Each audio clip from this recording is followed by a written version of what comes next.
अस्सलाम वालेकुम। Last lecture के अंदर causes of world war two देखे थे और इफ़ेक्ट्स हमने देखे थे कि वर्ल्ड वॉर टू के क्या रहे ब्रिटेन के ऊपर। उसमें मेजरली हमने एक इफ़ेक्ट पढ़ा था कि establishment of the United Nations, जो कि लीग ऑफ नेशंस तो ऑल दो सक्सेसफुल नहीं हो सका, लेकिन कॉन्सर्ट ऑफ यूरोप से शुरू होते हुए लीग ऑफ नेशंस और यूनाइटेड नेशंस ऑल दो present day United Nations sustain कर रहा है। इसको हम पॉजिटिव एस्पेक्ट भी इसके देख सकते हैं, नेगेटिव एस्पेक्ट भी देख सकते हैं। ऑल्दो ये सस्टेन कर रहा है कि इंटरनेशनल बॉडी और सम हाउ अपने फंक्शंस जो हैं उन्हें भी फुलफिल कर रहा है। तो इस लेक्चर के अंदर हम स्ट्रक्चर देखेंगे विच इज़ मोर और less similar to the League of Nations. League of Nations के लेक्चर के अंदर भी डिटेल में मैंने यूनाइटेड नेशंस का कंपैरिजन किया था, लेकिन यहाँ पे भी जो स्ट्रक्चर है मोर और लेस सिमिलर है। जनरल असेंबली है, सिक्योरिटी काउंसिल है, सेक्रेटेरिएट है, जैसे लीग में होते थे। तो और यहाँ पे हम कुछ सक्सेसेस और फेलियर्स के ऊपर भी नज़र डाल लेंगे। ये कुछ पास्ट क्वेश्चंस हैं। एक क्वेश्चन, लीग ऑफ नेशंस और United Nations both emerge from the ashes of war. ठीक है। The league met its demise but United Nations are struggling for its survival. Analyze the statement, मतलब इस statement को आपने analyse करना है। फिर इसके बाद the very name United Nations has become a misnomer and a mockery for what could be more appropriately called disunited Nations.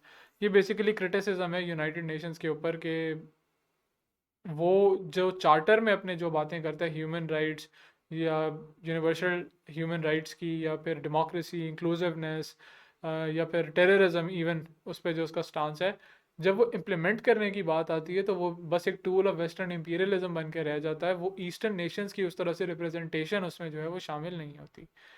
अब कुछ स्टेजेस डिस्कस कर लेते हैं development in the United Nations. The first stage was the Atlantic Charter which was signed और released in 1941। और इस charter के अंदर बेसिकली एक तरह से बात की गई, क्योंकि लीग ऑफ नेशंस तो ऑब्वियसली इस पॉइंट तक फेल हो चुका था। विंस्टन चर्चिल और फ्रैंकलिन डी रोजवेल्ट ने बेसिकली ये चार्टर जो है इशू किया था, और इसमें उसने पोस्ट वॉर जो इंटरनेशनल ऑर्डर होगा उसकी एक तरह से कंटूर्स जो थे वो वाजे किए गए थे।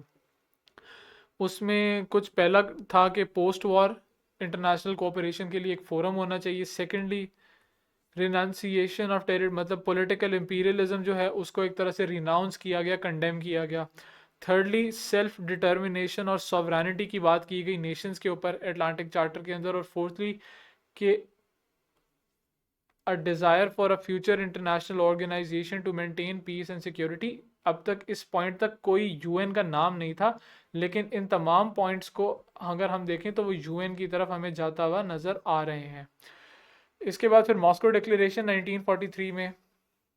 The declaration expressed a commitment to creating a new international organisation, मतलब यहाँ पे फॉर्मली इस तरह से एक्नॉलेज किया गया कि लीग ऑफ नेशंस को रिप्लेस किया जाएगा और एक नई इंटरनेशनल ऑर्गेनाइजेशन का क़याम अमल में लाया जाएगा।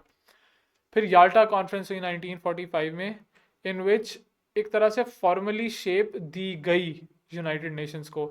इन February 1945 the leaders of the United states, United Kingdom and Soviet Union, Roosevelt, Churchill and Stalin met at Yalta in Crimea. They further discussed the establishment of the United Nations and reached agreements on the structure and composition of the Security Council. मतलब जो United Nations का basically जो एक principal organ है United nation security council, उस पर जो है वो एक तरह से डेलिब्रेशन की गई। फिर एक तरह से सैन फ्रांसिस्को कॉन्फ्रेंस होती है, जिसमें हमें United Nations conference on international organisation San Francisco में होती है, अप्रैल से जून तक चलती है। इसमें 50 एलाइड नेशंस के रिप्रेजेंटेटिव्स आते हैं, और आते किस मकसद के लिए हैं? To finalise the UN charter, मतलब जो राइट्स, ह्यूमन राइट्स इंक्लूड किए जाएंगे यूएन चार्टर के अंदर, उनके ऊपर कंसेंसस बिल्ड करने के लिए आपका सैन फ्रांसिस्को कॉन्फ्रेंस हुई थी। और the UN charter which establish the United Nations, ये जून 26 को साइन हुआ। इसकी फिर चार्टर को रैटिफिकेशन के लिए बाकी स्टेट्स के अंदर पुट किया गया, और जो यूनाइटेड नेशंस एक तरह से फॉर्मली 24 अक्टूबर 1945 को वजूद में आया। तो ये वो स्टेजेस थी, जो सीरीज ऑफ इंटरनेशनल कॉन्फ्रेंसेस थी जो कि वर्ल्ड वॉर टू के दौरान और उसके बाद शुरू हुई, और जिसके वजह से यूनाइटेड नेशंस का क़याम अमल में आया। अब मेन बॉडीज़ हैं यूनाइटेड नेशंस की। जनरल असेंबली है, जनरल असेंबली में तमाम कंट्रीज़ को मेंबरशिप दी जाती है, उनका एक वोट होता है, इसमें रेजोल्यूशंस पास की जाती हैं, बजट यूनाइटेड नेशंस का जो है वो इससे पास किया जाता है। इसी तरह तमाम मुल्कों को अपनी राय का इजहार करने का हक होता है, जो कि 23 सितंबर को हर साल यूनाइटेड नेशंस जनरल असेंबली का सेशन होता है, जिसमें तमाम सरबराहाने मुमलिकत, प्रेसिडेंट्स या हेड ऑफ स्टेट्स या हेड ऑफ गवर्नमेंट्स आके वहाँ पे अपने ममालिक की जो फॉरेन पॉलिसी को एक तरह से डिलीनेट करते हैं, अपने कोई भी उनके इंटरनेशनल इश्यूज चल रहे होते हैं उन पे अपनी लाइन क्लियर करते हैं, या फिर ह्यूमैनिटेरियन इश्यूज पे एक मेजरली अपनी जो पॉलिसी होती है उससे दुनिया को आगाह करते हैं। Similar was the case with the League of Nations, वहाँ पे भी एक तरह से जनरल असेंबली थी। फिर सिक्योरिटी काउंसिल यहाँ पे नज़र आती है। सिक्योरिटी काउंसिल में हमारे पास 5 मेंबर्स हैं, परमानेंट मेंबर, जिसमें हमारे पास जर्मनी है, यूएसए है, और क्या है, फ्रांस, और यहाँ पे रशिया एंड चाइना। ऑल दो जर्मनी मेरे ख्याल से नहीं है, ये मैं गलत कर गया हूँ। अच्छा, यूएसए फ्रांस का मुझे कंफर्म है, I am not sure about Germany, but इसको चेक कर लेते हैं हम। लेकिन अलबत्ता जो कहने का मकसद है कि यहाँ पे P3 बन जाता है और यहाँ पे P2 बन जाता है। तो ये कॉन्फ्रंटेशन हमेशा जो है सिक्योरिटी काउंसिल में एग्जिस्ट करती है। 5 आपके परमानेंट रिप्रेजेंटेटिव हैं और 10 आपके नॉन परमानेंट रिप्रेजेंटेटिव हैं, और नॉन परमानेंट रिप्रेजेंटेटिव्स को फॉर अ 2 ईयर टर्म जो है वो इलेक्ट किया जाता है। फिर इकोनॉमिक एंड सोशल काउंसिल है आपकी, which mostly deals with economic and social humanitarian issues around the world. इसमें आपकी food and agricultural organisations, United Nations, और भी इस तरह के प्रोग्राम्स होते हैं, यूनेस्को टाइप, और फर्दर एंड फर्दर WHO भी आपके सामने जो है वो आपके सामने नज़र आता है आपको। ट्रस्टीशिप काउंसिल जो कि अब रिडंडेंट हो चुकी है, जो कि अब उस तरह से काम नहीं कर रही, 1990s में इसका काम हो गया था, लेकिन जो लीग ऑफ नेशंस का मैंडेट सिस्टम था उसके बाद ये ट्रस्टीशिप काउंसिल जो है इसका क़याम अमल में आया था, उन टेरिटरीज को डील करने के लिए जो कि ऑटोमन एम्पायर या फिर जर्मन इंपीरियलिज्म से छुड़ाई गई थी। International court of justice Hague और नेदरलैंड्स में है, इंटरनेशनल इश्यूज को आर्बिट्रेट करने के लिए होता है। कोई भी कंट्री अगर आपने मामलात वहाँ पे लेके जा सकते हैं, लेकिन एक बुनियादी शर्त होती है आर्बिट्रेशन की कि दोनों पार्टीज़ को एग्री करना होता है कि वो कोर्ट की ज्यूरिस्डिक्शन जो है उसे मानते हैं। और UN सेक्रेटेरिएट जो कि काम करता है जनरल सेक्रेटरी के अंदर,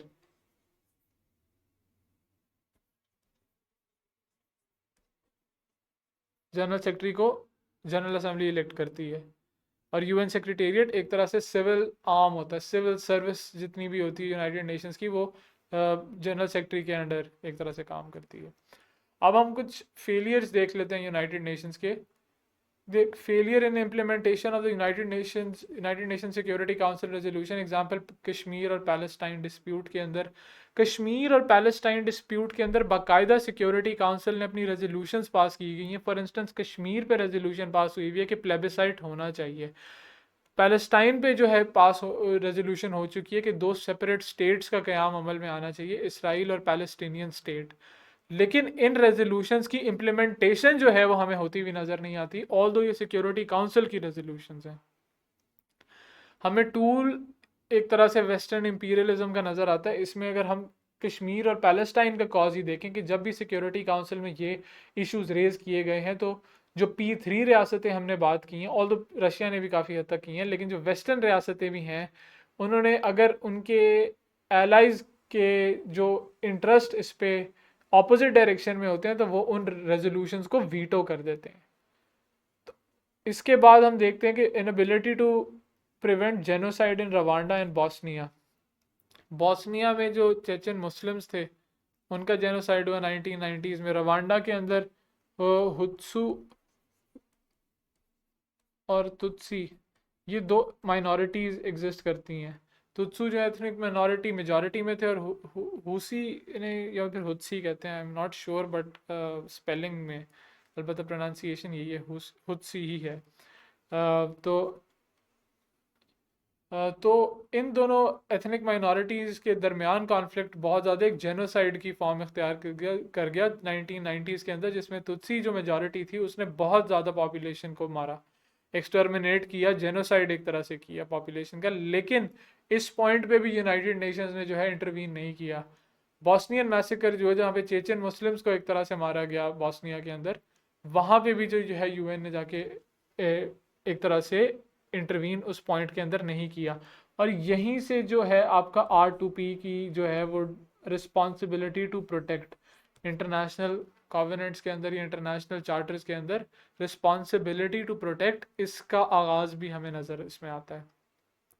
lack of consensus and security council. Security council हमें दो ब्लॉक्स में नजर आती है, जिसमें P3 एक तरफ है, P2 जिसमें रशिया और चाइना है वो हमें दूसरी तरफ नजर आते हैं। और कॉन्फ्लुएंस या फिर म्यूचुअल अग्रीमेंट बहुत ज़्यादा पॉइंट्स पे हमें इनका बहुत कम नज़र आता है, जैसे कि JCPOA जो कि सिक्योरिटी काउंसिल की रजामंदी से वेस्टर्न पावर्स और ईरान के दरमियान डील साइन हुई थी। सिक्योरिटी काउंसिल उसको इम्प्लीमेंट करने में नाकाम रही जब डोनाल्ड ट्रंप ने अमेरिका को उस डील से विड्रॉ कर लिया था। इसी तरह सीरिया के इशू पे हमें यही नज़र आता है कि रशिया ने हमेशा जो है वो, जो अगर कोई सैंक्शन सीरिया पे इम्पोज करने की बात होती थी, रशिया उन रेजोल्यूशंस को विड्रॉ कर लेता था। फिर failure to prevent American imperialism during global war on terror. जब 9/11 के अटैक्स हुए थे उसके बाद जो है सिक्योरिटी काउंसिल से ऑल दो रेजोल्यूशन पास करवाई गई और अमेरिकन इंपीरियलिज्म को एक तरह से जस्टिफाई किया गया, लेकिन उस इंपीरियलिज्म की जो एक्सेसेस थी, जो ह्यूमन राइट्स वायलेशंस थी, जो कि बाद में मिडिल ईस्ट, आपको Syria, Libya, Iraq, Saddam Hussain की फॉर्म में भी नजर आती हैं, उनको प्रिवेंट सिक्योरिटी काउंसिल ये यूनाइटेड नेशंस नहीं कर सका। तो ये भी एक तरह से यूएन का फेलियर ही है। ये हमारा मेजर यूनाइटेड नेशंस के ऊपर लेक्चर था। ऑल्दो हमने इसको बड़ा शॉर्ट और टू द पॉइंट रखने की कोशिश की है, तो इस पे जो भी सवाल आए, जैसे हमने देखा था एक लीग ऑफ नेशंस और यूनाइटेड नेशंस को वो मिलाकर एक सवाल भी आया हुआ था, तो उसमें मोर और लेस स्ट्रक्चर दोनों ऑर्गेनाइजेशंस का सेम है, लेकिन जो इवेंट्स वर्ल्ड वॉर 1 के बाद हो रहे थे और वर्ल्ड वॉर 2 के बाद जिस तरह से हुए, तो एक तरह से इंटरनेशनल कम्युनिटी ने हमेशा इंगेज्ड अपने आप को यूनाइटेड नेशन से रखा है। किसी भी कंट्री की मेंबरशिप उस तरह से रिवोक नहीं हुई। फिर ग्लोबल फाइनेंशियल सिस्टम इतना ज़्यादा एक तरह से कह लें मैच्योर हो चुका था कि सैंक्शंस अगर किसी मुल्क पे अप्लाई की जाए तो वो ग्लोबली ही अप्लाई उस तरह से की जाती हैं। और फॉल ऑफ USSR के बाद तो ज़्यादातर ये चीज़ें हमें मल्टीपल आगे चीज़ें चल के हुए देखने में नज़र आती हैं, क्योंकि आपके सामने एक मेजर US ही वो अल्टीमेटली पावर है जो ग्लोबल फाइनेंशियल सिस्टम पे अपना एक तरह से डोमिनेंस बरकरार रखती हुई नज़र आती है। तो ये था आज का लेक्चर। उम्मीद है इसमें आपको लिए वो तमाम तर इश्यूज जिन्हें आप चाहते हैं वो डिस्कस किए गए हैं। So until the next lecture, अल्लाह हाफिज़, और काइंडली क्वेश्चन साथ साथ करते जाएं। अल्लाह हाफिज़।